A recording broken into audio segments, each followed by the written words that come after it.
Welcome to my channel அறிவும் ஆன்மீகம். இன்னைக்கு நம்ம சேனலில் எதை பற்றி பார்க்க போகிறோம் அப்படின்னா, பித்ருக்களை குளிர்விக்க ஏற்ற நாள் மாசி மக பெருவிழா. அதை பற்றி தான் பார்க்க போகிறோம். வாங்க வீடியோக்குள்ளே போகலாம். வீடியோக்குள்ளே போகிறதுக்கு முன்னாடி நம்ம அறிவும் ஆன்மீகம் சேனலை சப்ஸ்கிரைப் பண்ணாதவங்க சப்ஸ்கிரைப் பண்ணிடுங்க. வீடியோக்குள்ளே போகலாமா? நம்ம அறிவும் ஆன்மீகம் சேனலில் ஒரு நாளும் ஒரு வழிபாடு மந்திரத்தை பற்றி பார்த்துட்ருக்கோம். அந்த வகையில் இன்றைக்கி நம்ம பார்க்குறது பித்ருக்களை குளிர்விக்க ஏற்ற நாள் மாசி மக பெருவிழா. அதை பற்றி தான் பார்க்க போகிறோம்.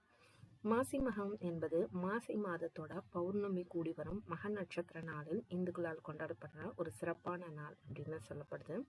அன்றைய தினம் கடலாடும் விழா அப்படின்னு கொண்டாடப்படுறாங்க.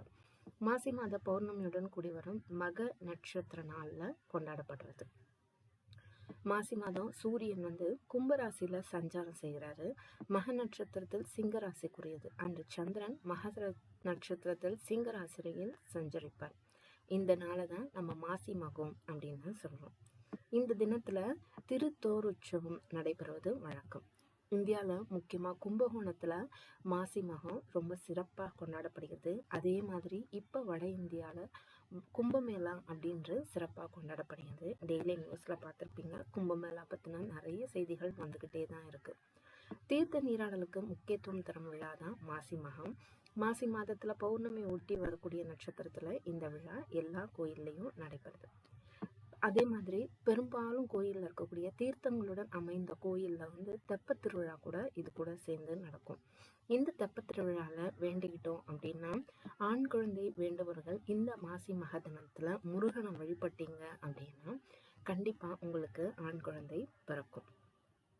அதே மாதிரி இது பித்ருக்களுக்கு உரிய நாளாகவும் கருதப்படுகிறது. எந்த சுப நிகழ்ச்சி நடந்தாலும் நம்மளோட முன்னோர்களை வணங்கிட்டு தான் அந்த சுப நிகழ்ச்சி தடையில்லாமல் நடக்கும்னு சொல்லுவாங்க. பித்ருக்களோட ஆசையும் நமக்கு கிடைக்கும். அதனால்தான் எந்த திதி நம்ம முன்னோர்களோட திதி மறந்துட்டாலும் மாசி மகத்தன்னைக்கு நம்ம அவங்களுக்கு திதி கொடுத்தோம் அப்படின்னா, தினத்தன்று பித்ருக்களுக்கு பூஜை செஞ்சோம் அப்படின்னா புனித நதிகளில் நீராடுறதும் பிதுர் மகா ஸ்தானம் அப்படின்னு சாஸ்திரம் சொல்லுது. அன்னைக்கு நீங்கள் பித்ருக்களுக்கு குளிக்க மற்ற நாளில் திதி கொடுக்க முடியாதவங்க இந்த மாசி மகத்தில் பித்ருக்களுக்கு வழிபாடு செஞ்சீங்க அப்படின்னா கண்டிப்பாக உங்களுக்கு அவங்களோட ஆசி முழுமையாக உங்களுக்கு கிடைக்கும். அதே மாதிரி ஆண் குழந்தை வேண்டுபவர்கள் முருகன் நினைச்சு வழிபட்டீங்கன்னா உங்களுக்கு கண்டிப்பாக ஆண் குழந்தை கிடைக்கும்.